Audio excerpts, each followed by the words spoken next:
Hello friends, നമുക്കിന്ന് HCERT 5th സ്റ്റാൻഡേർഡിൻ്റെ social സയൻസിൻ്റെ സെക്കൻഡ് ചാപ്റ്റർ നോക്കാം. ചാപ്റ്റർ 2 ഭക്ഷണവും മനുഷ്യരും. അപ്പോൾ ലോക ഭക്ഷണ ദിനം ഒക്ടോബർ 16. ചാപ്റ്ററിൻ്റെ ആദ്യം നമുക്ക് കാണാൻ പറ്റുന്നത് ലോക ഭക്ഷണ ദിനം ഒക്ടോബർ 16 അടുത്തത് മനുഷ്യൻ്റെ നിലനിൽപ്പിന് അത്യാവശ്യ ഘടകമാണ് ഭക്ഷണം. ആദിമകാലത്ത് മനുഷ്യൻ ഇലകൾ, പഴങ്ങൾ, കിഴങ്ങുകൾ, ധാന്യങ്ങൾ ആയിരുന്നു ഭക്ഷണമായിട്ട് ഉപയോഗിച്ചിരുന്നത്. ഇലകൾ, പഴങ്ങൾ, കിഴങ്ങുകൾ, ധാന്യങ്ങൾ എന്നിവയായിരുന്നു ആദിമകാല മനുഷ്യർ ഭക്ഷണമായിട്ട് ഉപയോഗിച്ചിരുന്നത്. ചില ജീവികളെയും ഇവ ഭക്ഷണമാക്കിയിരുന്നു. മനുഷ്യൻ കൂട്ടമായിട്ടായിരുന്നു വേട്ടയാടാൻ പോയിരുന്നത്. മീൻ പിടിച്ചിരുന്നു. അതുപോലെ തന്നെ കായ്കനികൾ, വേരുകൾ, കിഴങ്ങുകളൊക്കെ ഭക്ഷണം ആക്കിയിരുന്നു. ഇനി അടുത്ത ഇമ്പോർട്ടൻ്റ് ആയിട്ടുള്ള ഒരു പോയിന്റാണ് തീ ഉൽപ്പാദനം. അപ്പോൾ തീയുടെ ഉൽപ്പാദനം മനുഷ്യ ജീവിതത്തിൽ ഉണ്ടായ വലിയൊരു വഴിത്തിരിവാണ് അല്ലേ. അപ്പോൾ ഉണങ്ങിയ മരങ്ങൾ തമ്മിൽ പാറയിൽ ഉരഞ്ഞും തീ ഉണ്ടാകുന്നത് കണ്ട് അപ്പോൾ മരം പാറയിൽ ഉരച്ചോ അല്ലെങ്കിൽ കൂട്ടിമുട്ടിച്ചോ തീ ഉണ്ടാക്കാമെന്ന് മനുഷ്യൻ കണ്ടുപിടിച്ചു. അപ്പോൾ ഉണങ്ങിയ മരങ്ങൾ തമ്മിൽ ഉരയുമ്പോഴും പാറകളും മരങ്ങളും ഉരയുമ്പോഴും പാറകൾ തമ്മിൽ ഉരയുമ്പോഴും തീ ഉണ്ടാകും എന്ന് മനുഷ്യൻ കണ്ടുപിടിക്കുകയും മനുഷ്യർ തീ ഉണ്ടാക്കാൻ പഠിക്കുകയും ചെയ്തു. ആദ്യകാലങ്ങളിൽ പച്ചയ്ക്ക് തിന്നിരുന്ന വസ്തുക്കളെല്ലാം തീ കണ്ടുപിടിച്ചതോടുകൂടി വേവിച്ച് ഭക്ഷണമാക്കാൻ അവർ തുടങ്ങി. തീ ഉപയോഗിക്കാൻ പരിശീലിച്ചതോടെ, അതായത് തീയിൽ അവർക്കൊരു കൺട്രോൾ വന്നതോടുകൂടി മനുഷ്യൻ്റെ ഭക്ഷ്യരീതിയിൽ വലിയ മാറ്റങ്ങൾ ഉണ്ടായി. അപ്പോൾ തീയെ കൺട്രോൾ ചെയ്യാം എന്നായപ്പോഴത്തേക്ക് അവരുടെ ഭക്ഷണ രീതിയിൽ ഒരുപാട് മാറ്റങ്ങൾ ഉണ്ടായെന്നാണ് പറയുന്നത്. കാട്ടുതീയിൽപ്പെട്ട ചത്ത മൃഗങ്ങളുടെ വെന്ത മാംസമായിരിക്കാം അവർ ആദ്യം ഭക്ഷിച്ചത്. അപ്പോൾ കാട്ടുതീയിൽപ്പെട്ട ചത്ത മൃഗങ്ങളുടെ വെന്ത മാംസമായിരിക്കാം അവർ ആദ്യമായി വേവിച്ച ഭക്ഷണം എന്ന നിലയിൽ കഴിച്ചിരുന്നത്. ഇറച്ചി, മീൻ, കിഴങ്ങുവർഗ്ഗങ്ങൾ ചുട്ടു തിന്നാനായിട്ട് അവർ തുടങ്ങി.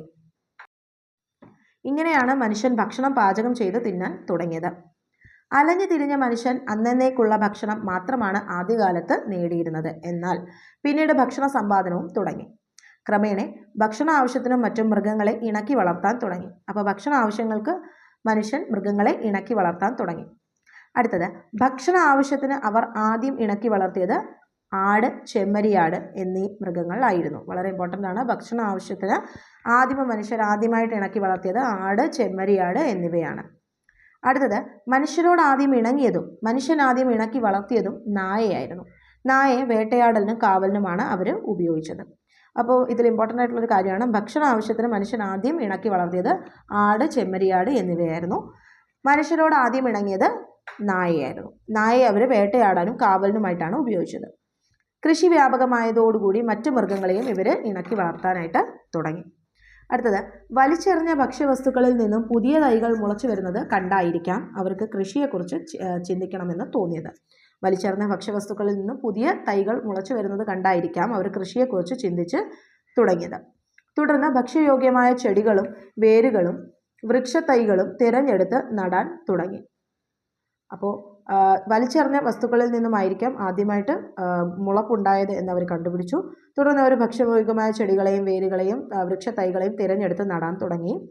അടുത്ത വളരെ ഇമ്പോർട്ടൻ്റ് ആയിട്ടുള്ള ഒരു കാര്യം, ഗോതമ്പ്, ബാർലി, ചാമ, കിഴങ്ങ് വർഗ്ഗങ്ങൾ എന്നിവയായിരുന്നു ഇവർ ആദ്യം കൃഷി ചെയ്തത്. ആദിമ മനുഷ്യർ കൃഷി ചെയ്തത് ഗോതമ്പ്, ബാർലി, ചാമ, കിഴങ്ങ് വർഗ്ഗങ്ങൾ. ഗോതമ്പ്, ബാർലി, ചാമ, കിഴങ്ങ് വർഗ്ഗങ്ങൾ എന്നിവയാണ് ആദിമകാല മനുഷ്യർ കൃഷി ചെയ്തിരുന്നത്. ഗോതമ്പ്, ബാർലി, ചാമ, കിഴങ്ങ് വർഗ്ഗങ്ങൾ. നദീതടങ്ങളിലാണ് ആദ്യം കൃഷി ചെയ്തത്. അപ്പം നദീതടങ്ങളുടെ പ്രത്യേകത അറിയാലോ. എന്തൊക്കെയായിരിക്കാം? ആവശ്യമായ ജലം ലഭിക്കുമായിരുന്നു, വളക്കൂറുള്ള മണ്ണ് ഉണ്ടായിരുന്നു. അതിനാലാണ് നദികളെ അവർ കൃഷിക്ക് വേണ്ടി ആദ്യം തിരഞ്ഞെടുത്തത്. അപ്പോൾ അവരവിടെ തന്നെ സെറ്റിലായപ്പോൾ എന്തൊക്കെ ഗുണമാണ് ഉണ്ടായത്? കൃഷിയിടങ്ങൾ സംരക്ഷിക്കാൻ അവർക്ക് സാധിച്ചു. അപ്പോൾ കൃഷിയിടത്തിൻ്റെ അടുത്ത് തന്നെ സെറ്റിലാവും തോറും കൃഷിയിടങ്ങൾ സംരക്ഷിക്കാൻ സാധിച്ചു. ഭക്ഷണം തേടി അലഞ്ഞ് തിരയേണ്ടി വന്നില്ല. ഭക്ഷ്യവസ്തുക്കളുടെ ലഭ്യത വർദ്ധിച്ചു, കൂടുതൽ വിശ്രമം കിട്ടി. അപ്പോൾ ഭക്ഷ്യവസ്തുക്കളുടെ ലഭ്യതയും വർദ്ധിച്ചു, കൂടുതൽ വിശ്രമവും കിട്ടി. ബാക്കിയായ ഭക്ഷണങ്ങൾ സൂക്ഷിച്ചിരുന്നത് മൺപാത്രങ്ങളാണ്. മൃഗത്തോല് കൊണ്ട് നിർമ്മിച്ച സഞ്ചികളും ഈറ കൊണ്ട് നിർമ്മിച്ച കുട്ടകൾ ഇവയിലെല്ലാം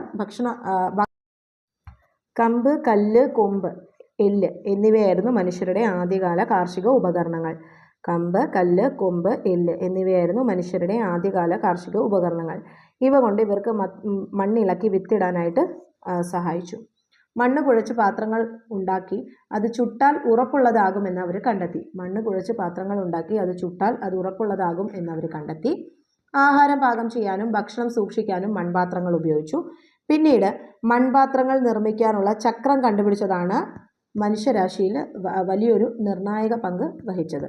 അപ്പോൾ മൺപാത്രങ്ങൾ നിർമ്മിക്കാനായിട്ട് ചക്രം കണ്ടുപിടിച്ചതോടുകൂടിയാണ് വലിയൊരു വഴിത്തിരിവ് ഉണ്ടായത്. അപ്പോൾ ഇതിൻ്റെ അടുത്ത ഭാഗം അടുത്ത വീഡിയോയിലാണ്. അപ്പോൾ നമുക്ക് അടുത്ത വീഡിയോയിൽ കാണാം.